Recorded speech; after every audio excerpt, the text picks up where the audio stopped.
सदाशिवसमारम्भां शङ्कराचार्यमध्यमाम् अस्मदाचार्यपर्यन्तां वन्दे गुरुपरम्परां श्रुतिस्मृतिपुराणानाम् आलयं करुणालयं नमामि भगवत्पादं शङ्करं लोकशङ्करं शङ्करं शङ्कराचार्यं केशवं बादरायणं सूत्रभाष्यकृतौ वन्दे भगवन्तौ पुनः पुनः ईश्वरो गुरुरात्मेति मूर्तिभेदविभागिने व्योमवद्व्याप्तदेहाय दक्षिणामूर्तये नमः।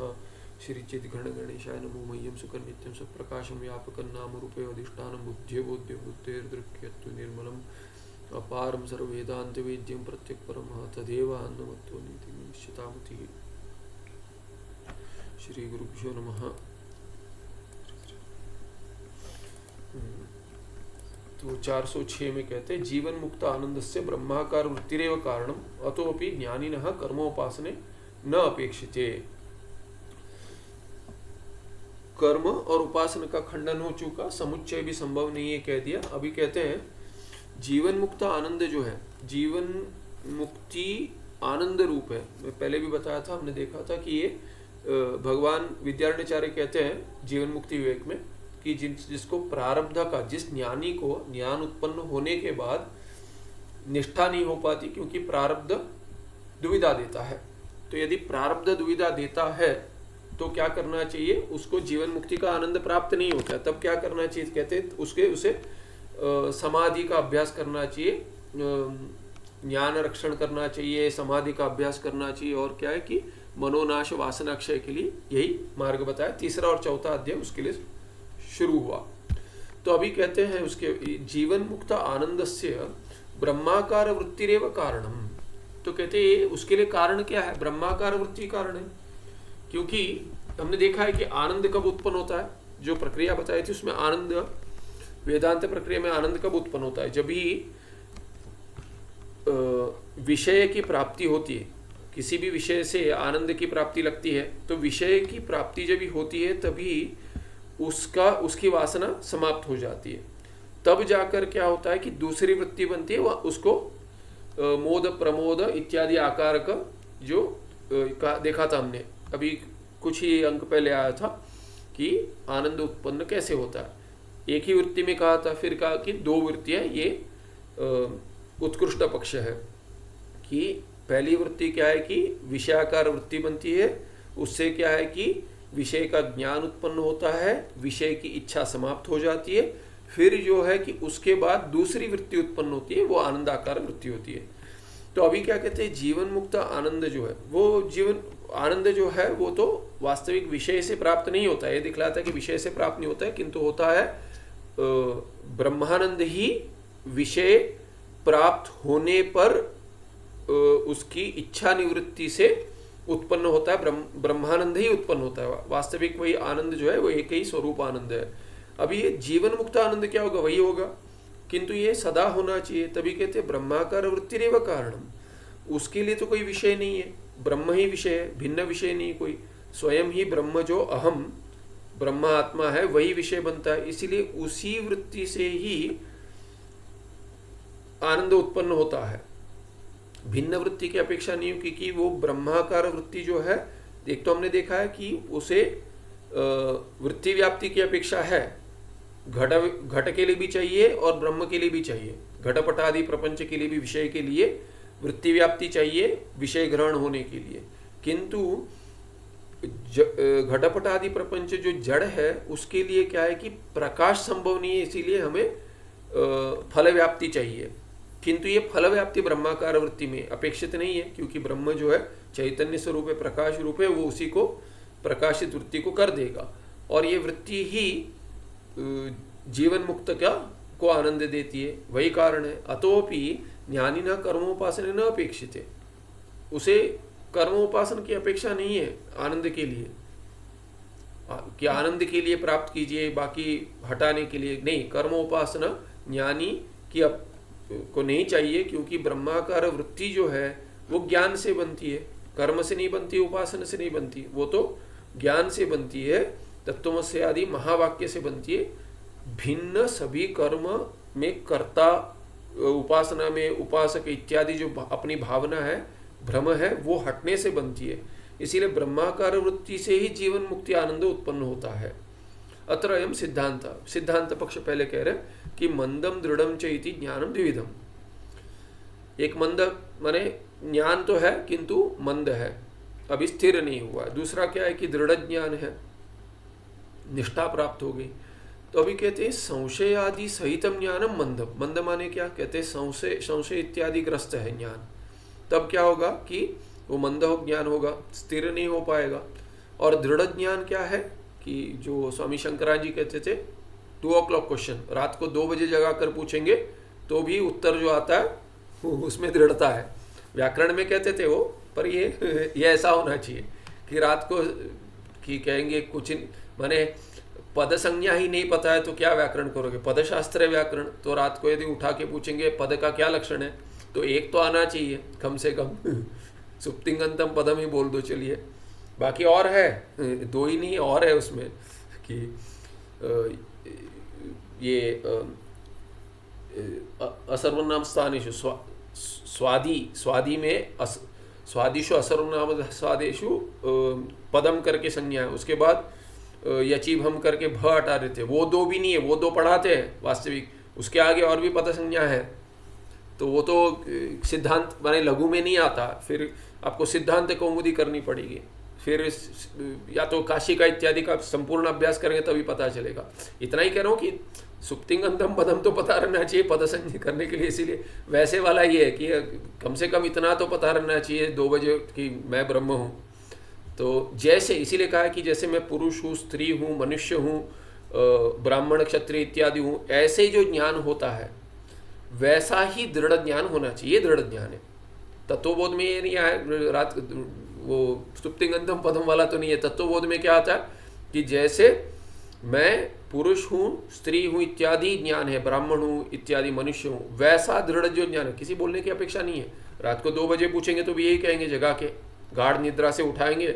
यदि मैं पक्षी हूँ करके भी यदि स्वप्न देख रहे हैं तो भी जागने पर क्या कहेंगे कि मैं मनुष्य हूँ, पुरुष हूँ, स्त्री हूँ इत्यादि, ब्राह्मण हूँ। वैसे ये ज्ञान होना चाहिए, उसको दृढ़ ज्ञान कहेंगे। तो वहाँ पे संशय कुछ नहीं है, संशय आदि रहितम ज्ञानम दृढ़म। तो अभी 2 विभाग कर दिए, मंद और दृढ़। वैसे तो क्या है कि ज्ञान में वास्तविक भेद नहीं है, ज्ञान एक ही है। एक तो क्या है कि संशय आदि ग्रस्त होगा तो उसको क्या कहेंगे, परोक्ष कहेंगे। अपरोक्ष होते हुए परोक्षवद भाति, इसीलिए परोक्ष ज्ञान भी कहेंगे। संशय आदि रहित जो है उसको क्या कहेंगे, सहित जो है उसको कहेंगे परोक्ष, और संशय आदि रहित है उसको क्या कहेंगे, अपरोक्ष कहेंगे, या कहेंगे प्रत्यक्ष, या कहेंगे साक्षात्कार इत्यादि। ऐसे जिसको अपरोक्ष अनुभूति हुई है, अनुभव इत्यादि बहुत सारे शब्दों से कहते हैं शास्त्र में भिन्न भिन्न। दृढ़ ज्ञानवतः किंचिदपि कर्तव्यम नास्ति, किंतु वास्तविक क्या है कि ज्ञान एक ही है, वो स्थिर हो गया, संशयग्रस्त नहीं है, तो उसको कहेंगे अपरोक्ष ज्ञान साक्षात्कार। और इसके बाद कुछ अपेक्षा नहीं है, इसके बाद विदेह मुक्ति के लिए कुछ अपेक्षा नहीं है। किंतु आनंद की प्राप्ति यदि नहीं हो रही है तो आनंद की प्राप्ति के लिए आपको स्थिरता के लिए विपरीत भावना होती है, उसको हटाने के लिए प्रयास करना पड़ेगा। इसीलिए क्या है कि किंचिदपि कर्तव्यम नास्ति, वास्तविक कुछ करने की अपेक्षा नहीं है, मुक्त तो हो गया, ब्रह्मवेद ब्रह्मैव भवति। ज्ञानी में भेद हो सकता है, अंतःकरण को लेकर ज्ञानी में भेद होगा। इसीलिए कहेंगे ज्ञानी मात्र से लेकर ब्रह्मविद वरिष्ठ, ऐसे सप्त भूमिका में आता है कि 7 भूमिका है। हमने देखा है कि 4था पर्याप्त है मुक्ति के लिए, किंतु 5वां, 6ठा और 7वें में क्या है कि ज्ञानी के अंतःकरण को लेकर प्रारब्ध के वश से भिन्न भिन्न निष्ठा संभव है। तो निष्ठा भेद से क्या है कि उनमें ज्ञानी में भेद किया गया, ज्ञान में भेद नहीं है। तो ये कहते हैं कि सकृद उत्पन्नम संशयादि रहितम अंतःकरण वृत्ति रूपम ज्ञानम एव अविद्याम निशेषम नाशयति। अविद्या को हटाने के लिए एक संशयादि रहित अंतःकरण का वृत्ति जो है, अंतःकरण की वृत्ति ब्रह्माकार वृत्ति सकृद उत्पन्नम, एक बार भी उत्पन्न हो गई तो भी पर्याप्त है। निशेषम नाशयति, संपूर्ण हटा देती है। तो अभी भिन्न भिन्न पक्ष है, कोई कहेगा कि नहीं एक ब्रह्माकार वृत्ति से नहीं होगा, तो तभी क्या कहना पड़ेगा कि वो निशेष नाश नहीं किए, क्यों वो दृढ़ नहीं बन पाई। यदि दृढ़ बन पाई तो नाश कर देती। एक देखिए, अभी कुल्हाड़ी एक बार मारने से टूटेगा या 10 बार मारने से टूटेगा वृक्ष का, ये शाखा तोड़नी है, कुछ तोड़ना है, तो लकड़ी काटने के लिए कुल्हाड़ी एक बार मारेंगे कि 10 बार मारेंगे? कोई एक बार मारेगा, कोई 10 बार मारेगा, तो एक मार 2 टुकड़ा कहेंगे वो, कोई कहेगा वो जिसके दृढ़ ताकत जिस शक्ति है, वैसे ही ज्ञान की जितनी शक्ति है, आपके ज्ञान की जितनी शक्ति है, वासना कितने कम है, वैसे ही माने जितने उसके विरोधी भावना जितनी कम है, विरोधी अज्ञान जितना कम है, उतना ही जल्दी कटेगा अज्ञान। वैसे ही क्या है कि जैसे वृक्ष कटेगा, वैसे ही अज्ञान भी वैसे ही है। एक नियम नहीं बना सकते।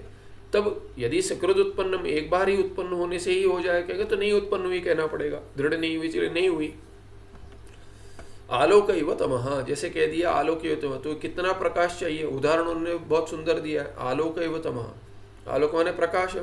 अभी प्रकाश जो है वो प्रकाश तम विरोधी है, तमस का विरोधी है। तो एक बार उत्पन्न, एक बार प्रकाश डाल दिए तो तमस का नाश होगा कि बार बार करना पड़ेगा? तो एक बार से नाश हो जाएगा। पर देखिए एक बार आकर रहेगा ये प्रकाश, प्रकाश रहेगा, तमस का नाश कर दिया, अभी प्रकाश चला जाएगा तो तमस फिर उत्पन्न होगा। यहाँ पे ऐसा नहीं है। यहाँ पे क्या है कि उदाहरण में क्या है कि एक बार आकर नाश कर देगा, फिर उसके बाद वो रहेगा ही अपेक्षा है, एक बार उत्पन्न होकर रहेगा ऐसी अपेक्षा है। क्योंकि विरुद्ध वृत्ति जब तक नहीं बनेगी तब तक क्या है कि वृत्ति रहेगी। तस्य वृत्ति रूप ज्ञान से नाशे अपि सम्यक, यहाँ पे सम्यक ज्ञाते, सम्यक ज्ञाते होना चाहिए, सम्यक ज्ञाते आत्मनि भूयो अपि भ्रांतिर न उदेति। यहाँ पे यह पे क्यों किया है? सम्यक ज्ञाते, सम्यक ज्ञाते, ठीक है, सम्यक ज्ञाते आत्मनि भूयो अपि भ्रांतिर न उदेति, संधि में कुछ त्रुटि है। तो वृत्ति रूप ज्ञान यदि नाश हो गया, जैसे पहले कहा था कि उसके लिए क्या चाहिए? कुछ नहीं चाहिए, वो अपने आप नष्ट होता है, कतक रेणुवत। तो वैसे क्या कि आत्मनि भूयोपि भ्रांति न उदेति, पुनः फिर से भूय, पुनः आत्मा में भ्रांति नहीं उत्पन्न, कभी सम्यक ज्ञाते ये होना चाहिए। सम्यक ज्ञाते आत्मनि, आत्मा जो विषय है वो ठीक से जैसे है वैसे और ठीक से बिना संशय के यदि ज्ञान आ गया, तब जाकर क्या है, तस्य वृत्ति रूप ज्ञान से नाशे अपि, सम्यक ज्ञान उत्पन्न हो गया, उसी ने वृत्ति रूप ज्ञान है, वही सम्यक ज्ञान है, किंतु वो स्थिर जब ही होगा तब क्या होगा, तभी भ्रांति फिर नहीं आएगी, अज्ञान अपना कार्य नहीं कर पाएगा। हाँ, प्रारब्ध है इसलिए अज्ञान को मानना पड़ेगा। उसको क्या है कि उसको मूलाज्ञान जो है उसका शेष मानते, शेष रह गया है कुछ, अविद्या लेश कहते हैं उसको, शेष जो रहेगा उसको लेश कहेंगे, अविद्या लेश। अविद्या लेश कोई प्रारब्ध है, ज्ञानी का प्रारब्ध है, प्रारब्ध शरीर है, इसीलिए शरीर जब तक है उसको अविद्या लेश, अज्ञान का लेश मानते हैं। पर वो क्या है, भर्जित बीजवत, भर्जित बीजवत कि क्या कहते हैं उसको, आपने रोस्ट कर दिया, अच्छी तरह से भून दिया, वो खाने में काम आता है, भोगाया, फिर भी क्या है कि वो भ्रांति नहीं करेगा, अंकुर नहीं उत्पन्न करेगा। उसको वो बीज बो देंगे, कितना भी खाद डालिए, कितना भी पानी डालिए, फिर भी वो कितनी भी अच्छी मिट्टी हो, फिर भी वो अंकुर उत्पन्न नहीं करेगा। वैसे ही ये तो इसको तो उसकी अनुवृत्ति रहती है, शरीर जब तक है तब तक ज्ञानी की अनुवृत्ति है, प्रपंच में जैसे भी है प्रारब्धवश से, या तो संसार में रहेगा, या तो कोई भी आश्रम में रहेगा, या तो माने गृहस्थ आश्रम हो जैसे अजात शत्रु थे, या संन्यास आश्रम ले ले, वानप्रस्थ इत्यादि, वो कोई भी आश्रम में हो, ब्रह्मचारी हो इत्यादि, किसी भी आश्रम में हो, किंतु या गृहस्थ हो या सन्यासी हो, और वो संसार में लोगों के बीच में रहे, लोक संग्रह जैसे दिखता है, या समाधि अवस्था में रहे, कहीं हिमालय में गुफा में रहे, पता भी नहीं कहाँ गए महात्मा, ऐसे अज्ञातवास में चले गए, कुछ भी हो, फिर भी क्या है कि उसमें कोई अंतर नहीं है, उसमें कुछ अपेक्षा नहीं है उसको, इसीलिए कहते हैं भ्रांति न उदेति, भ्रांति का कारण चला गया, अंकुर नहीं उत्पन्न होगा। इसीलिए उसकी अनुवृत्ति जो है, यदि अनुवृत्ति है, कुछ दिखती है, अरे ऐसे करता है, वो क्या है, बाधित अनुवृत्ति है, उसको कहेंगे बाधित अनुवृत्ति। बाद हो गया, प्रपंच का बाद हो गया, उसके बाद बाद हो गया, उसी में बाधित अनुवृत्ति है, वो उसके आगे प्रारब्धवश से चल रहा है, आगे और आएगा प्रारब्ध के बारे में। यहाँ पे कहते हैं भ्रांति कारण अविद्यायाः सकृत उत्पन्न ज्ञानेन एव नष्टत्वात्। क्या हेतु है? क्योंकि भ्रांति कारण क्या है, अविद्या है, उस अविद्या का नाश हो गया, नष्ट हो गई अविद्या। कैसे? किसके द्वारा? सकृत उत्पन्न ज्ञानेन एव। एक बार ज्ञान ठीक से उत्पन्न हो गया तो वो उसने अज्ञान का नाश कर दिया। और वो अज्ञान जो है, अविद्या, वही भ्रांति का कारण था, इसीलिए अविद्या जो भ्रांति की कारण थी वो उसका नाश हो गया।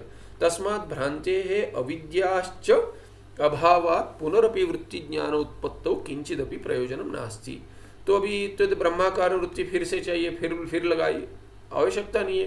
ब्रह्माकार वृत्ति बने नहीं बने उसका कार्य हो गया। अभी क्या है कि वो अंतःकरण में जैसे प्रारब्ध वश जितनी वासना है उतनी वासना उत्पन्न होगी, अंतःकरण में भ्रांति नहीं होगी, किंतु व्यवहार हो जाएगा। अंतःकरण माध्यम है उसके लिए, व्यवहार के लिए होना होगा तो होगा, नहीं होगा तो नहीं होगा। वृत्ति शून्य रहेगा या वृत्ति के साथ रहेगा, उसमें कोई अंतर नहीं है। वो तो प्रारब्ध से भेद हो गया ज्ञानी में। तस्मात् भ्रांति अविद्या च अभावात्, क्यों? इसलिए क्या, न भ्रांति है न अविद्या, अविद्या ही भ्रांति का कारण थी, दोनों नहीं है। इसीलिए क्या है, फिर से पुनरअपि वृत्ति ज्ञान उत्पत्तौ, कि वृत्ति ज्ञान फिर से उत्पन्न कीजिए ब्रह्माकार वृत्ति, उसमें कोई प्रयोजन नहीं रहा। जीवन मुक्त आनंदस्य अनुवृत्ति सिद्धये यदि कश्चिद वृत्ति ज्ञानस्य आवृत्तिम अपेक्षते तदा। कहते हैं जीवन मुक्त आनंद, अरे जीवन मुक्त आनंद चाहिए तो आनंद की वृत्ति चाहिए, आनंद की वृत्ति के लिए तो कीजिए ब्रह्माकार वृत्ति। तो कहते हैं उसकी अपेक्षा नहीं है। अभी क्या कहते हैं, उसकी जीवन मुक्त आनंद जो है, यदि वृत्ति समाप्त होगी तो आनंद समाप्त हो गया, आनंद समाप्त हो गया तो आनंद के अनुवृत्ति के लिए कीजिए। यदि कश्चित वृत्ति ज्ञान से आवृत्तिम अपेक्षते, आवृत्ति माने बार बार आवृत्ति करे, फिर से ब्रह्माकार वृत्ति चाहिए, क्यों? ब्रह्मानंद चाहिए। ऐसे यदि बार बार वृत्ति ज्ञान को ले आइए, ऐसे यदि कोई कहे, ऐसे अपेक्षा रखे, तदा स भूयो भूयो वेदांत अर्थम अनुचिंतयतु। तब क्या करना चाहिए? जीवन मुक्त आनंद चाहिए ना आपको, वृत्ति चाहिए, तो कहते हैं कि उसके लिए पुनः पुनः वेदांत अर्थ की का अनुचिंतन करें, उसी से बन जाएगा, दूसरी कुछ अपेक्षा नहीं है। माने अज्ञान भी हटाने के लिए जो ब्रह्माकार वृत्ति जो अज्ञान हटाती है, वैसे वाली वृत्ति की अपेक्षा है नहीं।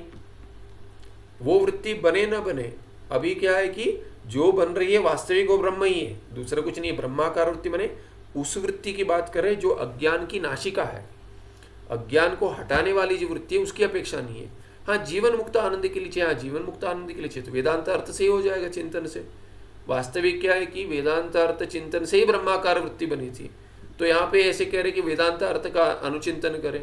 अभी वेदांत अर्थ का अर्थ अनुचिंतन करने से ब्रह्माकार वृत्ति चाहिए, बनेगी नहीं बनेगी, या बनती है बननी ही चाहिए, इसमें आग्रह नहीं है।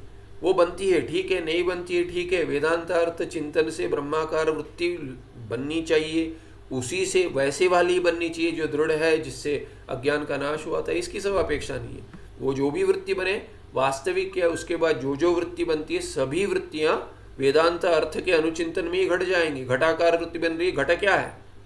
मत्ता अभिन्न अहम यह ब्रह्माभिन्न तस्मात् मत्ता अभिन्न घटः, ऐसे ही समझ में आएगा। तो ये कुछ और कुछ बचा ही नहीं है। इसीलिए क्या कि सब कुछ क्या है कि जब भी सर्वम ब्रह्म है, सब ब्रह्म एव, ऐसे ब्रह्म एव माने मैं ही हूँ, ब्रह्म आत्मा। तो इसीलिए उसको भेद प्रतीति नहीं होगी। इसलिए वेदांत अर्थ अनुचिंतन से उसको तत्वमसी महावाक्य का चिंतन करे, ये सब नहीं है। वेदांत अर्थ अनुसंधान बलेन एव ब्रह्माकार वृत्ति पुनः पुनरुदीयात्। जो वृत्ति है उसी को घटाकार वृत्ति बनेगी। वो किस आकार की होगी? वो घट करके नहीं होगी, घट ब्रह्म से अभिन्न है, जो मुझसे अभिन्न है, ऐसे वृत्ति बनेगी। इसीलिए ब्रह्माकार वृत्ति पुनरुदीयात् या आ जाएगी। उसके लिए कुछ अभ्यास करने का, माने फिर से ब्रह्माकार वृत्ति जैसे बनी थी पहले, कैसे, जैसे कोई कहते हैं ना कि अरे पता नहीं ऐसे कुछ हुआ था कभी, मेरी जैसे समाधि लग गई, कैसे लग गई पता नहीं, या अरे तभी मुझे समझ में आता कैसे कुछ। तो जैसे भी कोई कहते हैं कि अरे जैसे मैथमेटिक्स कुछ है, गणित का कुछ कर रहे, कुछ तो करके वो हाँ समझ में आ गया। अभी कहते हैं कुछ तो समझ में आया था, मुझे कैसे करके अभी स्मरण नहीं आ रहा है। ऐसी अवस्था नहीं है इसकी कि अभी तो ब्रह्माकार वृत्ति कैसे तो करके लग गई थी, अभी कैसे लगा है मुझे पता नहीं, ऐसा नहीं है। जो भी करेगा ब्रह्माकार वृत्ति लग जाएगी। कर्मोपासनाभ्याम ब्रह्माकार वृत्ति न जाए। तो अभी कहते ये जो है ना, ये आप अपेक्षा करते हो ब्रह्माकार वृत्ति की, जो वृत्ति लगती है ब्रह्माकार की, वो कर्म और उपासना से तो नहीं होगी, विरोध है।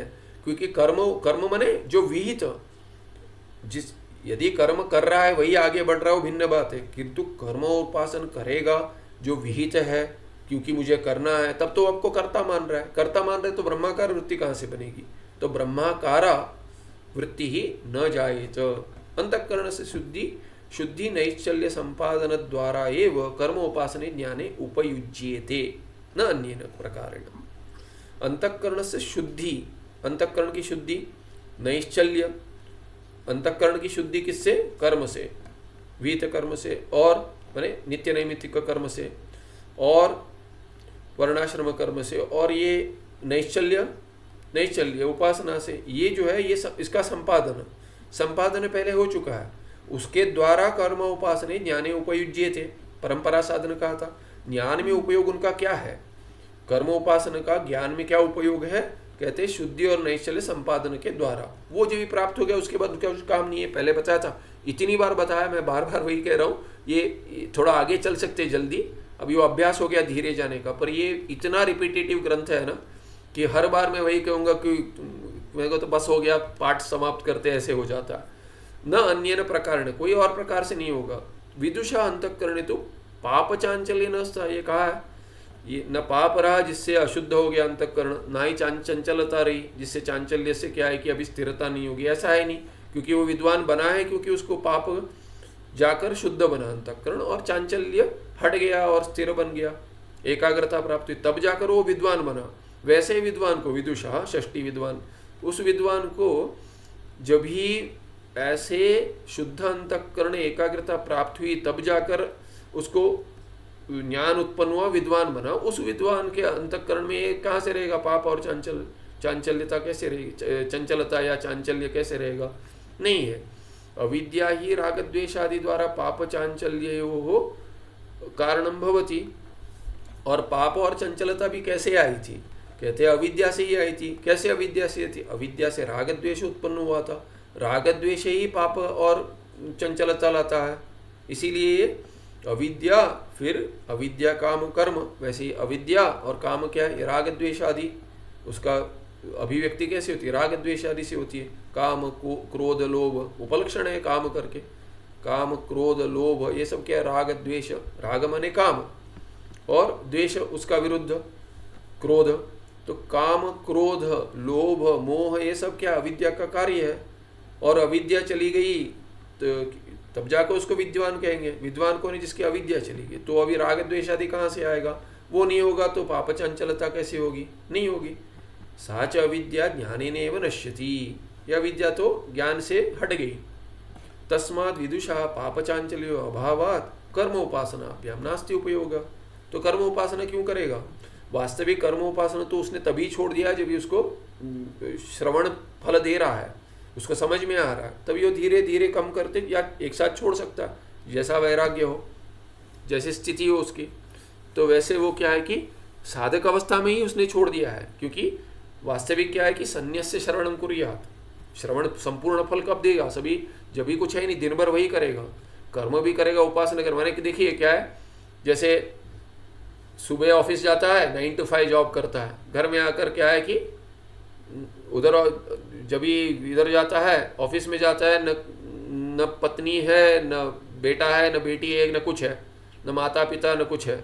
वहाँ पे जाता है, वहाँ पे जाके माने घर पे आता है तो कहता है, बच्चे को कहता है ये करो वो करो। वहाँ जाके ऑफिस में बोलता है, बॉस को कहता है मैं क्या करूँ, उल्टा है। तो माने मैं सेवक हूँ वहाँ पे जाके मुझे पगार मिलता है इसीलिए सेवक हूँ। माने I am a worker, I my duties. Duty जो बहुत पूज्य स्वामी जी कहते हैं, बहुत सुंदर शब्द है। कर्म को ऑफिस जाता है उसको भी जैसे, क्योंकि कर्म संप्रदाय से प्राप्त है। कर्म वर्णाश्रम धर्म जो है कर्म है, उसी को ड्यूटी कहते थे। कर्तव्य कर्म को ड्यूटी कहते हैं। वहाँ क्या है कि पैसे के लिए काम करता है, पगार पैसे के लिए काम करता है, उसको भी ड्यूटी कहता है। ये बाकी माने अंग्रेजी में ब्रिटिशर्स की भाषा में नहीं है ये। ब्रिटिशर्स और ये अमेरिकन इंग्लिश में ड्यूटी करके शब्द नहीं है। बोलता है आई गो टू वर्क, बोलता है it puts food on the table, ऐसे बात करेंगे। किंतु ये क्या है कि ड्यूटी शब्द जो है ना, ये कि इसे ही आया वर्णाश्रम से। कर्तव्य कर्म है, मुझे करना ही है, I have to justify my salary. उससे अधिक करना है, कम नहीं करना है, ये जो भावना है ये इससे आती है, शास्त्र से आती है। वैसे वो ड्यूटी शब्द बहुत सुंदर अनुवाद है। बाकी कहेंगे कहाँ जाते हैं? ड्यूटी के लिए जाते हैं। क्या कहेंगे? आई यू गोइंग टू वर्क। अच्छा ऑफिस जा रहे हो, ठीक है ये कहो। ये ड्यूटी क्या होता है? तो ये यहाँ पे क्या है कि माने बिना किसी अपेक्षा के करते उसको वास्तविक ड्यूटी कहते हैं। उसको तो पगार मिलेगा, मिलेगा नहीं मिलेगा, 2 महीने नहीं मिलेगा फिर भी करेगा। जापान में भी है, जापान में तो ऐसे कल्चर है कि कहते हैं कि पूरा जो वो उनको न्यूक्लियर बॉम्बिंग के बाद जो उन्होंने किया था, सब पीछे जा रहे थे सब, तो पगार नहीं मिलता है तो भी घर पे नहीं बैठते थे। यहाँ पे क्या है कि हड़ताल कैसे करते हैं कि काम बंद कर देंगे।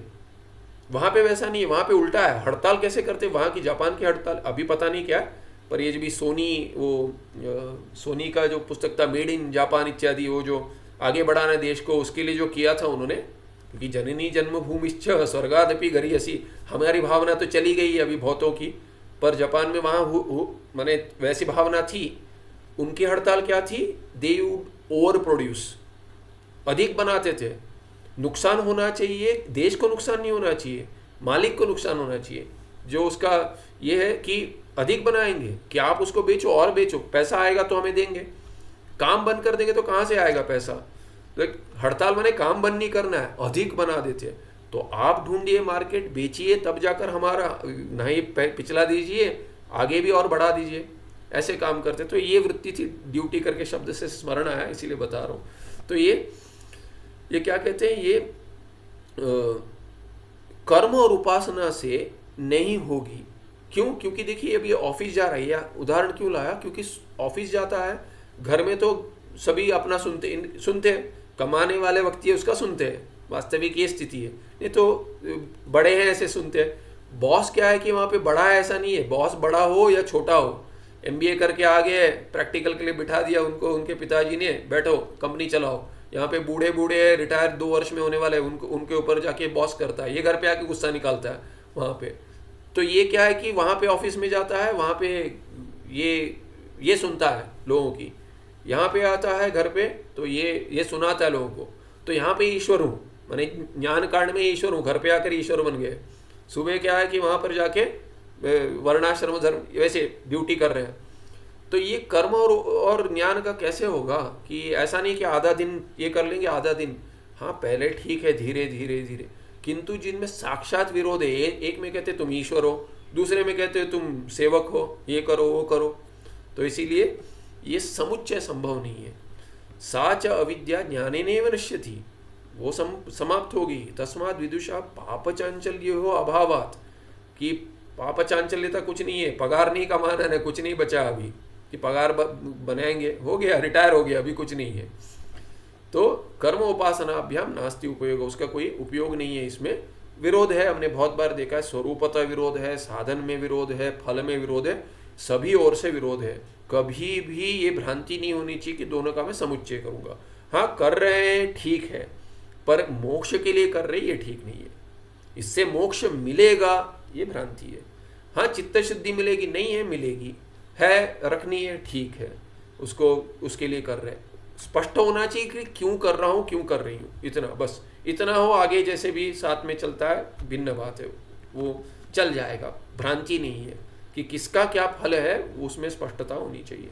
407 में कहते हैं ज्ञानिना अपि अंतःकरण चांचल्य निवृत्तये उपासनम अनुष्ठेयम इति आक्षेपः तत्समाधानञ्च। ये पहले आया था, आक्षेप बताए थे, और समाधान जब भी दे रहे तभी आक्षेप उठाकर ही हमें क्या समझाता है ये बताएंगे, फिर समाधान देंगे। तो ज्ञानी के द्वारा भी ये अंतःकरण चांचल्यता शुद्धि, चांचल्यता निवृत्ति के लिए, अंतःकरण की चांचल्य निवृत्ति के लिए उपासना करना चाहिए। ठीक है, कर्म छोड़ देते कहते हैं, कर्म तो पाप नहीं है, कर्म नहीं है ना, कर्म की अपेक्षा नहीं है। पाप हटाने के लिए माने शुद्ध अंतःकरण के लिए आपको कर्म की अपेक्षा थी, वो नहीं है, ज्ञानी में मान लेते। किंतु चंचलता तो होगी, नहीं तो इसीलिए तो आप निधिध्यासन इत्यादि कहते हो। निधिध्यासन क्या कहते हो? निष्ठा। निष्ठा माने क्या? स्था धातु है, स्था धातु का क्या अर्थ है? धातु पाठ में क्या अर्थ है? अरे बहुत दिन हो गए, व्याकरण प्रश्न नहीं आया। धातु पाठ में क्या अर्थ है स्था का? स्था धातु, धातु पाठ में स्ठा करके आता है, मूर्धन्य धात्वादेह श स, क्या है धातु पाठ में? क्या अर्थ है? तो याद नहीं आ रहा। धातु पाठ में यह आता है कि स्ठा गति निवृत्तौ, गति की निवृत्ति के लिए। तो उसका भी क्या है कि नेति नेति है, स्था धातु का प्रयोग बहुत होता है, नेति न न की गति को हटाना। एक जगह ऐसा नहीं कहते कि स्था माने के वहां रुकता है, खड़ा है, बैठता है इत्यादि नहीं।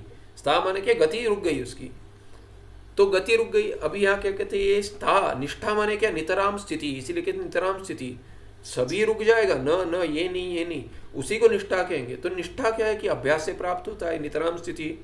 ये नितराम स्थिति जो है आप बात करते हो, हम कहते हैं कि चंचलता होगी तो मन में स्थिरता नहीं होगी, आप कहते हो मन में स्थिरता को निष्ठा कहते हो, हम कह रहे चंचलता हटाइए, आप कहते हो कि नहीं गति हटाइए, वही अर्थ है ना, गति हटाइए, निष्ठा नितराम स्थिति। तो क्या अंतर हो गया, उसके लिए तो कीजिए ना उपासना, उपासना से होगा। क्योंकि आपने पहले तो कहा था कि साधन ज्ञान प्राप्त होने से पहले कहते हैं चंचलता हटाने के लिए आपको क्या चाहिए, उपासना चाहिए। अभी कहते हैं उसके लिए क्या चाहिए, बोलते निष्ठा। तो निष्ठा तो उपासना से प्राप्त होगी ना, जो ज्ञान के पहले जो साधन था, ज्ञान के बाद भी वही साधन होगा। आपको मन की स्थिरता चाहिए ना, वो स्थिरता के लिए जो पहले साधन था ज्ञान के पहले, वो ज्ञान के बाद बदल कैसे जाएगा, उसकी अपेक्षा नहीं है। कहते क्यों नहीं है, इसीलिए वो कह रहे चांचल्यता निवृत्ति, चंचलता, चांचल्यता नहीं कहना चाहिए, चंचलता कहना चाहिए, तो चांचल्यम कहना चाहिए। तो ये चांचल्य जो है, चांचल्य हटाने के लिए पहले साधन था उपासना। अभी ज्ञान हो गया तो भी चांचल्य है, तो उसको हटाने के लिए उपासना की अपेक्षा है, ऐसे आक्षेप कर रहे, उसका समाधान भी देंगे। यदि अत्र एवं आशंकित, यदि कोई ऐसी शंका करे, विधिलिंग है, रागद्वेष आदय अंतःकरण से सहजा धर्म, बोलते प्रयास करके आप मैं अरे अभी मैं इसकी कामना करूंगा नहीं, कोई विधि करेगा, आदेश करेगा, भगवान स्वयं आके कहेंगे इसका इसमें राग चाहिए तुमको, इच्छा करो, कहेंगे कि क्या है जन्माद्य से हता, फिर क्या है कि अथा तो ब्रह्म जिज्ञासा कर्तव्या, भगवान भाष्यकार ने अध्याय किया है, उसके वाक्य कैसे है, सूत्र का वाक्य बने कर्तव्या, तो कर्तव्या माने विधि हो गई, तो कीजिए, ब्रह्म में जिज्ञासा कीजिए, इच्छा कीजिए, मैंने ज्ञातुम इच्छा, ब्रह्म जानने की इच्छा कीजिए। अरे नहीं आती, मैं कैसे करूं इच्छा, इच्छा तो नहीं कर सकते, तो भगवान आके भी राग करो, इच्छा करो, कहेंगे नहीं कर सकते। द्वेष करो तो कहते अरे ये अच्छा आदमी नहीं है, द्वेष करो इससे, अरे नहीं आता है, मेरे से तो अच्छा है, मुझे तो बहुत प्रेम है इनसे, बोलते नहीं तुम द्वेष करो, नहीं कर सकते। तो राग द्वेष आदि जो है, लोभ करो, ये करो, नहीं कर सकते, ये सब अंतःकरण में सहज धर्म है कहते। तो जो सहज है, ये करो करो करो करके जैसे आप नहीं कर सकते, नहीं करो भी आप नहीं कर सकेंगे, अपने आप उत्पन्न होंगे। तो इसको कैसे आप कह रहे हैं कि अरे राग द्वेष ये सब नहीं है ज्ञानी में, अरे सहज है तो होगा, क्यों नहीं होगा, ऐसे आक्षेप यदि कोई करे। यावत काल पर्यंतम अंतःकरणम अस्ति, अंतःकरण का वो सहज आपका है करके नहीं कह रहे, ज्ञानी अंतःकरण से भिन्न होने दीजिए, वो आत्मा है, ठीक है, बहुत बढ़िया, अंतःकरण तो है ना, वो अंतःकरण नहीं कर रहे, हम ज्ञानी पे आक्षेप नहीं कर रहे, ज्ञानी स्वरूप में ब्रह्म है, हम ऐसे ब्रह्म पे आक्षेप नहीं कर रहे, हम कर रहे ज्ञानी के अंतःकरण को लेकर आक्षेप। अंतःकरण में सहज धर्म है, वो उसमें क्या करेगा, वो तो हट गया ना उससे, बुद्धि में वो कहता है मैं नहीं हूं ये सब, उसने एक साथ क्या है कि वो, जैसे हमने उदाहरण देखा था, चादर पे क्या है कि सब कुछ अच्छा बुरा सब रखा है, उसको लेकर सीधे चादर को लेकर फेंक दिया, हो गया, इसको नहीं चाहिए हमको, तो ये राग द्वेष उसका नहीं, उसने तो डिसोन कर दिया ना, ये मैं ही करता ही नहीं हूँ, अकर्ता है, तो राग द्वेष तो फिर भी रह गए ना। चद्दर उठा के आपने फेंक दी, ठीक है, पर वो चद्दर है अभी भी, कहीं फेंक दी वहां पे है, आपकी नहीं है, ठीक है, पर है, उसके अंदर सब बैठा हुआ है, वैसे क्या ये राग द्वेष है। यावत् काल पर्यंतम अंतःकरणम अस्ति तावत् काल पर्यंतम राग द्वेषादयो ज्ञानिनः अपि सर्वथा न नश्येयुः, संपूर्ण नहीं जा सकते, सहज धर्म है, ज्ञानी को भी आएंगे, तब क्या करेंगे, ताभ्याम राग द्वेषाभ्याम, यावत काल पर्यंत, इसमें शब्द तक है, जब तक जितने काल तक अंतःकरण है उतने काल तक तो राग द्वेष ज्ञानी को भी होंगे, क्योंकि सर्वथा नहीं जाएंगे, सर्वथा नाश नहीं हुआ, थोड़ा तो रहेगा, थोड़ा मान लीजिए। ताभ्याम राग द्वेषाभ्याम, उन दोनों के द्वारा क्या हो जाएगा, ज्ञानिनः अपि अंतःकरणम चांचल्यम आपद्येत, उस हेतु से पंचमी ले लेंगे, क्योंकि राग और द्वेष थोड़ा तो बचा, सर्वथा नाश नहीं हुआ, इसीलिए उतने से तो चांचल्यम हो जाएगा, कभी कहेगा बात करते करते कुछ परोस दिया, अरे यार मुझे बहुत अच्छा लगता था, ये बहुत वर्षों के नहीं खाया, बोल दिया, आ गया राग आ गया, अभी क्या करेंगे, अब तो करना पड़ेगा। फिर कभी स्मरण आ जाएगा, अरे जब ये अभ्यास करता था तभी ये मुझे बहुत कष्ट देता, पढ़ाई करने ही नहीं देता था, मैं करता तो आके कुछ कुछ तो सारा दिन बैठ के बात करता था, तो वो कोई आ गया बहुत वर्ष के बाद, तो अभी कहता है अरे ये बहुत समय कहेगा, ये कुछ पता नहीं कहाँ कहाँ की बातें ले आते हैं, इधर उधर की बात करता है, दूसरे की निंदा करता है, मेरे मन में विष घोल देता है, तो ऐसे क्या कह, उसमें द्वेष आ गया आपको, अब क्या करेंगे। तस्मात् चांचल्य निवृत्ते ज्ञानिना अपि उपासनम अवश्यम अनुष्ठेयम, तब तो करना चाहिए, उसके लिए चंचलता हटाने के लिए तो कीजिए, ज्ञानी भी करेगा, उपासना करेगा, चलिए कर्म नहीं उपासना तो करेगा। ऐसे कहेंगे तो कहते यद्यपि अंतःकरण चांचल्येन ज्ञानिनः विदेह मोक्षस्य काचिदपि हानिर्नास्ति। ये जीवन मुक्ति पक्ष का, जीवन मुक्ति विवेक का भगवान विद्यारण्याचार्य का पक्ष है। क्या कहते हैं, उसको यदि संशय रहित ज्ञान हो गया उसी को ज्ञानी कहेंगे। मनन सिद्ध हो गया, उसको संशय कोई नहीं रहा, श्रवण से क्या हो गया, प्रमाण संशय निवृत्ति हो गई। प्रमाण माने शास्त्र क्या कहना चाह रहा है, शास्त्र का तात्पर्य क्या है, अद्वैत ही है, मैं ब्रह्म हूं, इसी में शास्त्र का, संपूर्ण शास्त्र का यही तात्पर्य है, उसमें संशय कुछ नहीं रहा, तो श्रवण सिद्ध हो गया। मनन सिद्ध कब होगा, मैं ब्रह्म हूं इसमें कोई संशय नहीं है, ये प्रमेय संशय, प्रमेय है ब्रह्म आत्मा, ये दोनों एक है, दो है ही नहीं, एकमेवा द्वितीय ब्रह्म। ब्रह्मात्मा मैं जो हूं स्वरूप में, उसको छोड़कर मेरा देह आदि कुछ नहीं है, कुछ नहीं है, सब ब्रह्म ही है, उसको छोड़कर कुछ नहीं है, वो मैं हूं। ये इसमें कोई संशय यदि नहीं हुआ तो प्रमेय संशय निवृत्ति होगी। इसमें क्या होता है, विदेह मुक्ति, विदेह मोक्ष तभी नहीं मिलता, पर जैसे कि मिल गया, जैसे कहते हैं आचार्यवान वेद, छांदोग्य मंत्र है कि आचार्य प्राप्त होने से वो वेद माने उसको वो जानता है, ऐसा थोड़ी होता है, मिलने से क्या मिल गया, तो बोले कहाँ से और किन से अध्ययन किया, तो बोलता है कैलाश आश्रम इनसे महामंडलेश्वर से अभ्यास किया, अच्छा बढ़िया, कैसे क्या, अरे पूज्य स्वामी जी से किया, अरे किससे किया, बढ़िया बढ़िया। कभी कहेंगे ऐसा कोई नहीं कहता किया इसीलिए हो गया, कोई नहीं मानता, तो ये कहते फिर भी कहते हैं आचार्यवान वेद, क्योंकि शास्त्र कहता है आचार्य के बिना प्राप्त नहीं होगा। एक आचार्य है तो आज नहीं मिला, रहेगा माने आचार्यवान माने ऐसा नहीं, ये मतु प्रत्यय लगा है आचार्यवान, ऐसा नहीं है कि आचार्य एक दिन दर्शन हो गए बैठे हो गया, ऐसा नहीं, आचार्य करके कह दिया, ऐसा नहीं है। आचार्य उनसे अभ्यास कर रहा है ना, तो कर रहा है, लंबे समय तक करेगा, माने क्या है कि जब तक संशय निवृत्ति नहीं होती, ज्ञान उत्पन्न नहीं होता, संशय रहित ज्ञान, तब तक करेगा, ये अपेक्षा रखता है शास्त्र, माने आगे चलकर होगा ही होगा, उसमें कोई संदेह नहीं है, नहीं होना चाहिए। शास्त्र संप्रदाय में जो पढ़े हैं, शास्त्र पढ़े हैं, वैसे आचार्य मिल गए, उनसे अभ्यास करने से होगा ही होगा, ऐसे शास्त्र ही स्वयं कह रहा है, श्रुति स्वयं कह रही है, तो कहते हैं कि मिलेगा ही मिलेगा। इसीलिए उसको क्या कि भावी दृष्टि से ही कह दिया कि वो विद्वान है, वेद वो जानता है, जानता है माने जानेगा तो भी जानता ही ये कहेंगे। जैसे व्याकरण शास्त्र छंदो अधीत है, उसको क्या कहते हैं, ये इसको उसको कहते हैं ब्रह्मचारी जो है उसको क्या कहते हैं, वेद का अध्ययन करता है। व्याकरण क्या है कि व्याकरण का अभ्यास करता है, वैयाकरण कह देते हैं, अभ्यास कर रहा है तो भी वैयाकरण है वो, ऐसा नहीं कि व्याकरण के PhD हो जाए या शास्त्र हो गया, शास्त्रीय ये समाप्त हो गया शास्त्र तब जाके होगा, ऐसा नहीं है, उसको शास्त्री करने से ही होगा ऐसा नहीं है, पढ़ते समय भी हो गया, शब्द वही प्रयोग करते हैं। वैसे ही कि भावी दृष्टि से उसको ही विद्वान कह दिया वेद। अभी क्या है कि ये जो विदेह मुक्ति जो है वो प्रारब्ध के बाद ही प्राप्त होती है, तो इसीलिए बहुत सारे क्या कहते हैं कि पहले वो जीवन मुक्त बनेगा उसके बाद विदेह मुक्त बनेगा, ऐसा कुछ नहीं है। हो सकता है वो जीवन मुक्त न बने और विदेह मुक्त बन जाए, ये जीवन मुक्ति विवेक का पक्ष है, क्योंकि जीवन मुक्त माने उसकी वो पारिभाषिक शब्द है, जीवन मुक्त माने वो नहीं जो जीवन एवं मुक्त, कैसे होगा, मुक्त माने आनंद रूप प्राप्ति होनी चाहिए, क्योंकि सत चित आनंद तीनों है।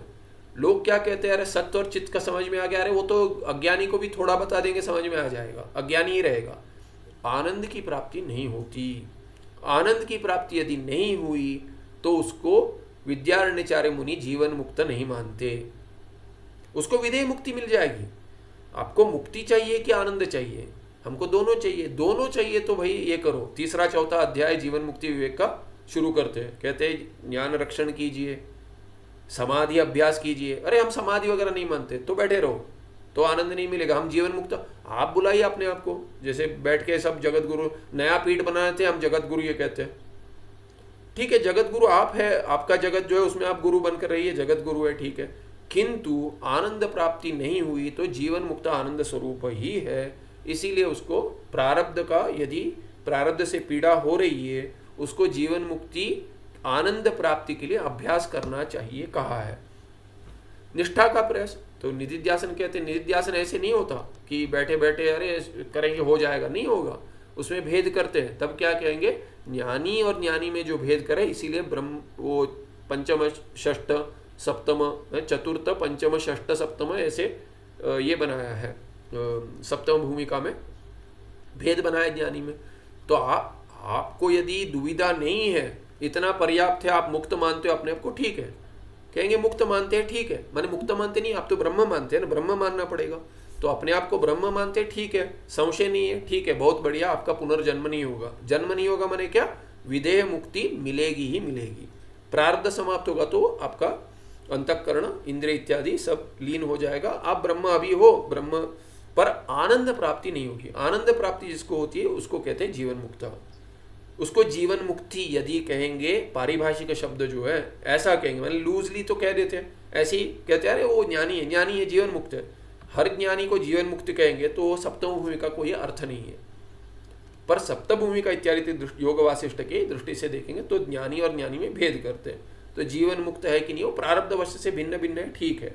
ज्ञान में भेद नहीं है, कोई ज्ञान में भेद नहीं है तो मुक्ति होगी, मुक्ति होगी तो विधेय मोक्ष होगा ही होगा, विधेय मुक्ति के ये विधेय मोक्ष होगा ही होगा। तो इसीलिए कहते यद्यपि अंतःकरण चांचल्येन ज्ञानिनः विधेय मोक्षस्य काचिदपि हानि ही नास्ति, तथापि ये स्पष्ट होना चाहिए। हाँ, मन चंचल है ना, मैं चंचल नहीं हूं, मुझे पता है मैं मन से भिन्न हूं, मन मेरा चंचल है, ठीक है तो है। बाकियों को क्या होता है, जो जब ये अर्जुन कहता है चंचलम में मन कृष्ण, तभी वो कहता है अरे मेरे हाथ पकड़ में नहीं आ रहा है, मेरे पकड़ में नहीं आ रहा, वो पकड़ने का प्रयास कर रहा है, छोड़ दे। ज्ञानी क्या करे, उसको छोड़ रहा है, क्योंकि उसको जो कार्य था वो हो गया। मन को पकड़कर उसने साधना की, साधना कर कर अज्ञान का नाश कर दिया। उसके बाद प्रारब्ध के से माने कुछ राग द्वेष से नहीं कर रहा है, वो कुछ उत्पन्न हो रहा है पूर्व संस्कार से, तो वो मैं नहीं हूं, उसके साथ जुड़कर नहीं जा रहा है, वो तो उसका साक्षी है। तो साक्षी जो है वो अंतःकरण में कुछ भी उत्पन्न होता है, राग हो द्वेष हो, कभी भी उत्पन्न यदि हो गया, उससे उसने मिथ्यात्व दर्शन कर कर अपेक्षा भी योग करने की, और चंचलता आ भी गई, चंचलता आ गई, उसमें नहीं आई, मन में आई ना। मन क्या स्थिर नहीं हो पा रहा, तो ठीक है। जैसे देखिए कभी कभी कहते हैं कि अज्ञान की दृष्टि से उदाहरण देखिए कि बच्चे जैसे कहते हैं अरे आज स्कूल जाने का मन नहीं कर रहा है, उसके लिए बहाना कुछ भी करेंगे, कभी झूठ बोल देंगे। तो माता क्या कि झूठ मत बोलो, नहीं जाना है ठीक है, आज छुट्टी ले लो, जाना ही जाना है कि बहुत बार करी, कभी करता है, मैंने कभी ठीक है आज मन ठीक नहीं, माता भी समझती है कुछ लग रहा है, सब ठीक है, आरोग्य सब ठीक है, पर मन में क्या होता है, मानसिक जो होता है ना, साइकोलॉजिकल एस्पेक्ट भी है, उसको नहीं कर रहा है मन। वैसे ही क्या कभी ऑफिस जाने, अरे छुट्टी ले लेते, क्यों, मन नहीं है, तो मूड है, क्यों है क्या है कह नहीं सकते, होता है कभी कभी, कभी कभी क्वचित होता है। वैसे ही कभी कभी यदि हो जाता है तभी भी क्या कहते हैं, ऐसा नहीं छोड़ दिए तो क्या है कि मन आज स्थिर नहीं हो पा रहा है, ऑफिस में जाएगा काम में मन नहीं लग रहा है, क्या करेगा, नहीं आज नहीं करूंगा, जाएगा तो भी क्या, आज आने का ही मन नहीं था, आ गया, फिर भी बॉस ने बुला लिया, बैठे हैं, मन नहीं लग रहा, तब क्या करेंगे, आज छोड़ देते दिन, आज का काम कल सुबह जल्दी आकर करेंगे, शाम को लेट रुकेंगे, समाप्त कर देंगे, आज नहीं हो रहा, नहीं हो रहा। पूज्य स्वामी जी कभी कहते थे, एक बार कहा था, मैंने लिया था, छुट्टी लिया था, वैसे कहते हैं कि कभी कभी आपको लगता है कि मैं कुछ नहीं करूं, कुछ भी नहीं करूं, पड़ा रहो, सारा दिन सोया रहूं, मतलब करो। मैंने किया था, एक बार किया था, एक दिन पूरा दिन सो गया था, ना कोई पाठ, ना किसी पाठ के लिए गया, ना कुछ, मन नहीं किया। तो कहते कभी ऐसा हो जाए, कीजिए, कर कर देखिए, कुछ करने का मन नहीं करता। कभी कभी होता है कि अरे इतना मन में ये शांत लग रहा है या कुछ हो, सारा दिन सो जाओ। सारा दिन सोना भी ये हर एक के लिए संभव नहीं है, बहुत बड़ी सिद्धि है। एक मेरे गुरुजी थे, वो कहते थे कि मेरे पास 4 सिद्धियां हैं, 3 सिद्धियां कुछ कहते थे। भगवती की कृपा से श्री विद्या उपासक थे, भगवती की प्राप्ति हो गई थी। तो कहते थे कि एक तो क्या है कि मैं सारा दिन सो सकता हूँ, 24 घंटा सो सकता हूँ। कहते हैं 24 घंटा में जप कर सकता हूँ। या फिर कोई भी व्याकरण की भी सिद्धि थी उनके पास, तंत्र की सिद्धि थी, वेद के माने ये थे, सभी कर्मकांड में भी प्रखंड थे, ज्योतिष में पंडित थे, वेदांत में पंडित थे। तो ऐसे जो पंडित थे तो कहते अभी इसमें कोई भी विषय दे दो, किसी भी विषय पे मैं 24 घंटा बात कर सकता हूँ। तो कहते मैं लंबे समय तक बात कर सकता हूँ, मैं जब 24 घंटा कर सकता हूँ, 24 घंटा सो सकता हूँ कहते थे। तो ये 3 सिद्धियाँ बात करते थे। तो ये 3 सिद्धियाँ कि ये कर सकते हैं। वैसे ही है क्या सोना? हम आते कोई प्रश्न है? सॉरी, तीसरी वाली आप समझ में नहीं आई, 2 ही समझ में आई। नहीं, मैंने कहा वो बता रहे थे कि इस विषय पे बात करना है तो मैं बात कर सकता हूँ, कहते हैं। वो जब करना है तो जब कर सकता हूँ 24 घंटा, और सोना है सो सकता हूँ 24 घंटा, ऐसे कहते थे। तो मुझे स्मरण आया वो। तो ये सोना भी क्या है कि ये अकेले रहना ना, सोना माने क्या वास्तविक है अकेले रहना। अकेलापन खाता है बहुतों को। तो अभी ये कोई महात्मा ऊपर से आए हैं, अभी गंगोत्री का रास्ता बंद है, तो गंगोत्री में रहते हैं बहुतों दर्जनों वर्षों से। तो आए हैं, नीचे गुफा में रहते हैं, तो अभी जा नहीं पा रहे, आए थे ऐसे ही। तो क्या वो कहते कि कोई आते हैं ना हमारे यहाँ तो थोड़े दिन में चले जाते, ज़्यादा देर नहीं रुकते। तो आकर यदि कुछ दिन, कुछ नहीं, सप्ताह भर, महीना भर चुपचाप सारा दिन सोते रहेंगे तो भी चलेगा, चुपचाप बैठना, अकेले नहीं रह पाते। और वास्तविक है कि ठंड में भी ऊपर रहते, ठंड में बहुत लोग नहीं रहते। ये तो ठंड में जो रहते हैं सब बर्फ़ ही बर्फ़ दिखता है, कुछ नहीं होता, -35 डिग्रीज होता है बाहर। तो बाहर निकलेंगे, धूप आई है थोड़ी, बाहर निकलेंगे, या पानी भरना है बाहर जाएंगे, पानी वानी झरने से ले आएंगे, पाइप लगाकर भर देंगे टंकी, फिर कुछ दिन अंदर रहेंगे, ऐसे बता रहे थे। मैं पूछ रहा था कि ठंड में कैसे रहते हैं। तो बोलते हैं पिघलता है, बर्फ़ पिघलता है, थोड़ा सूरज निकलता है, बर्फ़ पिघलता है, तो पानी भर लेते हैं। उसके बाद कुछ दिन अपेक्षा नहीं होती, अंदर टंकी रखी हुई, अंदर का फ्रीज नहीं होता, अंदर टंकी रखते हैं। तो ये गुफा को बंद कर रखा है फोम इत्यादि लगाकर। तो बता रहे थे मैं कैसा है वहाँ पे करके। तो बोल रहे थे कि, तो कोई बोल रहा था कि वहाँ पे रहेंगे ना जब भी, तो क्या है कि रहना भी केवल बर्फ़ ही बर्फ़ दिखता है और कुछ नहीं। यदि अकेले तो बाहर निकले तो बर्फ़ दिखलेगा, अंदर रखें तो गुफा है और कुछ नहीं है। तो बोलते ये भी खाता है, अकेले नहीं रह पाते, बड़ा साधन है। तो ये तो ठीक है, बहुत ही हो गया, विषयांतर हो गया। तो कहते हैं यद्यपि अंतःकरण चांचल्य ज्ञानी न विदेह मोक्ष से काचिरपि हानिर नास्ति।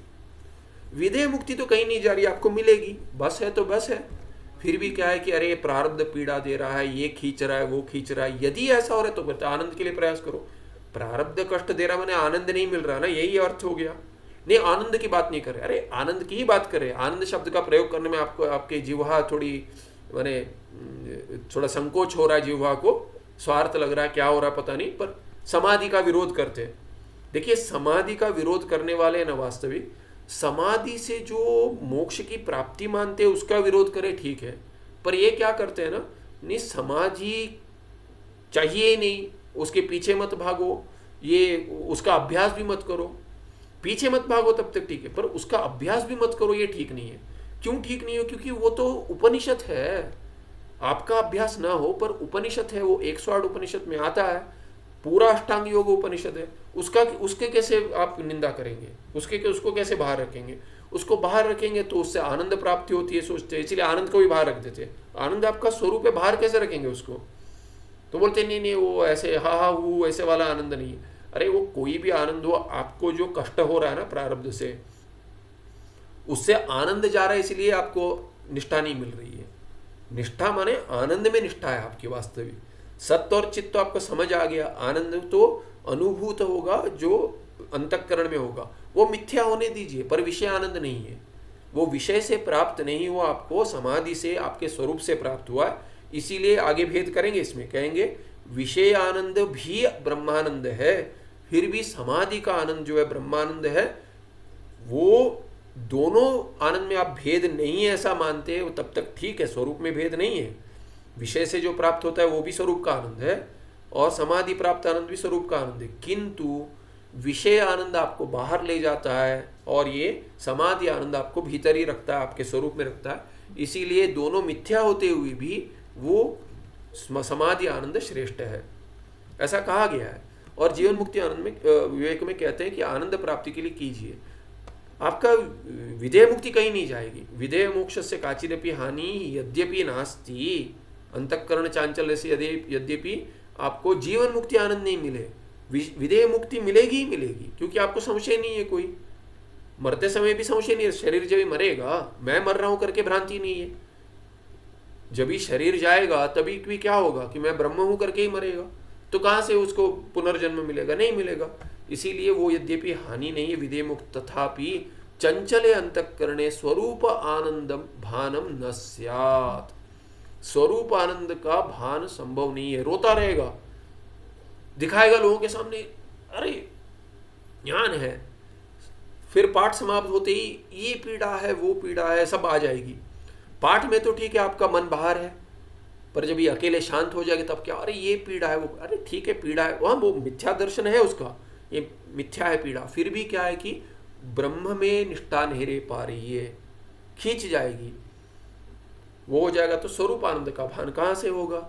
चंचल हो गया मन तो नहीं होगा, क्योंकि मन जब ही स्थिर होगा तब जाकर ही आपको, जैसे अभी दर्पण है, मुख देखना आपको, मैं दर्पण हिलाते रहूंगा, देखिए माता जी आपका मुंह कैसे दिख रहा है, बिंदी लगानी है लगा लीजिए, मैं ऐसे करूंगा, कैसे लगाएंगे आप बिंदी? नहीं लगा सकते। दर्पण हिला देंगे तो कैसे होगा? तो दर्पण स्थिर होना चाहिए ना, अंतःकरण दर्पण है आपका, आपका उसमें स्वरूप का बिंब रूप की प्रतीति कैसे होगी?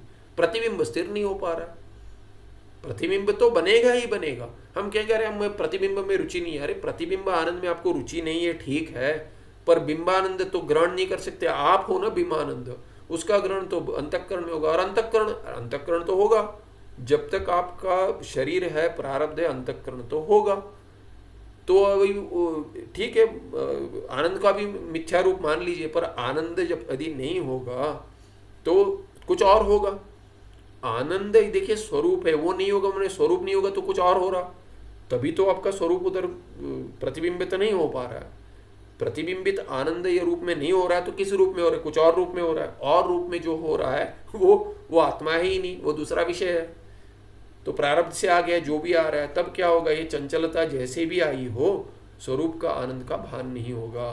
ततश्च अंतःकरण चांचल्यम जीवन मुक्ते है विरोधी, अंतःकरण की चंचलता जीवन मुक्ति की विरोधी है। तो जीवन मुक्त कह रहे थे निष्ठा नहीं है, संभव नहीं है, निष्ठा होनी चाहिए, निधिध्यासन नहीं होगा तो जीवन मुक्ति संभव नहीं है। हाँ, निधिध्यासन हो चुका है, विपरीत भावना नहीं है, फिर भी क्या है, प्रारब्धवश से चल रहा है, जीवन मुक्ति का आनंद प्राप्त नहीं होगा फिर भी।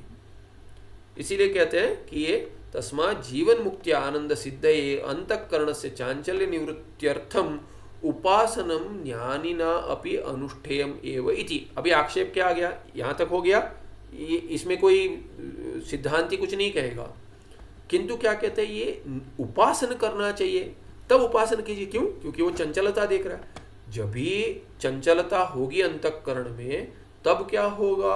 आनंद प्राप्ति नहीं होगी। ज्ञानी कहेगा ठीक है, आनंद प्राप्ति नहीं होगी, नहीं होगी।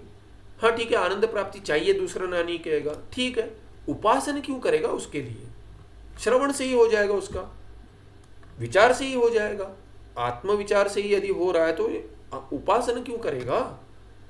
क्यों करेगा? क्योंकि चंचलता हटानी है। चंचलता हटाने के लिए साधन ज्ञान के पहले क्या था? कहते उपासना। अभी क्या होगा? बोलता है उपासना होनी चाहिए। बोलते नहीं, उसका उत्तर देते तन्न संगच्छते, यद्यपि दृढ़बोधः यस्य अंतःकरणे अस्ति तस्य समाधि विक्षेपौ उभौ अपि तुल्यौ एव इति तेन विदुषा अंतःकरण नैश्चल्य संपादनार्थम न कोपि प्रयत्न कर्तव्य। अभी कहता है यद्यपि दृढ़ बोध यदि होगा, दो ज्ञान कह दिए, एक ज्ञान क्या है? मंद है, दूसरा क्या है? दृढ़ है। अभी दृढ़ ज्ञान जो होगा, जिसको दृढ़ ज्ञान, उसका संशय इत्यादि कुछ नहीं है। दृढ़ बोध, दृढ़ ज्ञान जो है, यस्य अंतःकरण अस्ति, जिसके अंतःकरण में दृढ़ बोध हो गया, उसको क्या है? समाधि लगे, विक्षेप हो, दोनों एक ही है। उभौ अपि तुल्यो, समाधि लगेगी किसमें? विषय लेकर, कोई विषय लेकर समाधि लगाएगा। दूसरा क्या है, विक्षेप हो रहा है, विक्षेप में वो कह रहे हैं उसको सहज समाधि कहते हैं। विक्षेप को क्या कहे, ज्ञानी के विक्षेप को क्या है कि वो विक्षेप नहीं हो रहा है, वो देखेगा कुछ दिख रहा है, घटापट आदि प्रपंच, उसको सहज समाधि कहेंगे। भगवान रमण महर्षि उसी अवस्था में रहते थे, आंख बनकर समाधि होनी चाहिए ऐसा नहीं है, उसको सहज समाधि कहते हैं। समाधि और विक्षेप दोनों क्या है कि अंतःकरण में ही है। अंतःकरण लीन हो रहा है, अंतःकरण बाहर जा रहा है, दोनों क्या है कि मैं नहीं हूं, मैं नहीं हूं। इसीलिए तुल्यौ एव इति तेन विदुषा अंतःकरण नैश्चल्य संपादनार्थम न कोपी प्रयत्न कर्तव्य। उसे कोई प्रयत्न की अपेक्षा नहीं है। क्या प्रयत्न करेगा? अंतःकरण बाहर जा रहे, रोको रोको, अरे जाने दो, मैं नहीं हूं। कोई जाता है, आता है जाता है, मैं क्या करूंगा उसमें? ये गुफा में रहते कोई आता है कोई जाता है, घर में रहते कोई आते जाते हैं, सब जगह आश्रम में कोई आते जाते, ऐसे ही अंतःकरण आता जाता, मेरा क्या लेना देना उससे? अंतःकरण आपका कहता है मेरा कुछ नहीं है, उस अंतःकरण लेना देना नहीं है। आपको चाहिए आप ले लो, नहीं ले सकते, पड़ा है शरीर में, पड़ा है, प्रारब्ध से आ जा रहा है, आ रहा है, करने दो। न कोपी प्रयत्न कर्तव्य, यद्यपि किसके लिए? दृढ़ बोध जिसके लिए है, ज्ञान जिसका दृढ़ है, जिसका अदृढ़ है, मंद है, उसको तो करना चाहिए, क्योंकि उसको तो विधेय मुक्ति नहीं मिलेगी। जिसको मिलेगी ये दृढ़ ज्ञानी को मिलेगी, संशय रहित ज्ञानी जो है उसको मिलेगी। जो संशय है जिसको, उसको तो प्रयत्न करना चाहिए। तथापि विदुषा प्रवृत्ति निवृत्ति प्रारब्धाधीने, तब क्या है, ऐसा होने पर भी क्या है, विद्वान के जो प्रवृत्ति और निवृत्ति, अंतःकरण बाहर जाएगा कि रहेगा भीतर, ये सब प्रारब्ध के अधीन है, इसमें कोई संशय नहीं है। इसीलिए क्या है कि, और प्रारब्ध नहीं जानते हम अपना कितना है। कोई यहाँ सिद्ध महात्मा को कह देगा देखिए मैं इतने वर्ष जीऊंगा, उसके अधिक नहीं जीऊंगा, अभी और 1 वर्ष जीऊंगा, कोई कह देगा, ठीक है, जिसको पता है पता है, नहीं पता है नहीं पता है। तो कहते हैं पर प्रारब्ध जितना है उसमें क्या क्या उत्पन्न होगा मन में हमको नहीं पता, प्रारब्ध के अधीन है। कितना आयु है पता हो, पर उसमें क्या क्या होगा, हर एक थोड़ा ऊपर ऊपर पता होगा, मैं ऐसे भी करूंगा, ऐसे, या किस गुरुजी ने बताया था ऐसे दिख रहा है मुझे, ठीक है, सिद्धि होगी, किंतु क्या क्या करेगा, हर एक दिन क्या करेगा वो तो नहीं समझ में आएगा। आएगा तो भी ठीक है, प्रारब्ध के अधीन तो है, क्या करेंगे, है अधीन तो है, अंतःकरण तो प्रारब्ध के अधीन हो गया, इसलिए प्रवृत्ति निवृत्ति प्रारब्ध के अधीन हो गई। प्रारब्धम कर्म प्रति प्राणी विलक्षणम, अभी कहते हैं प्रारब्ध प्राणी के प्रति प्राणी, माने प्राणी माने हर मनुष्य में भेद है, ज्ञानी ज्ञानी में भेद, ज्ञान और ज्ञानी के ज्ञान में भेद नहीं है, पर ज्ञानी और ज्ञानी में भेद है, क्योंकि अंतःकरण में भेद है, प्रारब्ध में भेद है, सबका कर्म अलग अलग है, तो इसलिए उनमें प्रारब्ध कर्म भिन्न है। वो आगे बताएंगे, अभी आगे अगले पाठ में देखेंगे। प्रारब्धम प्रति कर्म प्रति प्राणी विलक्षणम, इसीलिए भेद होगा, तो क्या करना चाहिए वो बताएंगे, किसको क्या करना चाहिए ये बताएंगे, पर उपासना करने की अपेक्षा किसी को नहीं है, दृढ़ ज्ञानी को नहीं है, ये बतलाएंगे। सुखम नित्यम स्वप्रकाशम व्यापकम नाम रूपे अधिष्ठानम बुद्धे बोध्यम बुद्धेर दृक्यत्व निर्मल पारम सर्व वेदांत वेद्यम प्रत्यक परम तदेव अहन्नमत्तोन्यति मे निश्चिता मति। नमस्ते, धन्यवादः।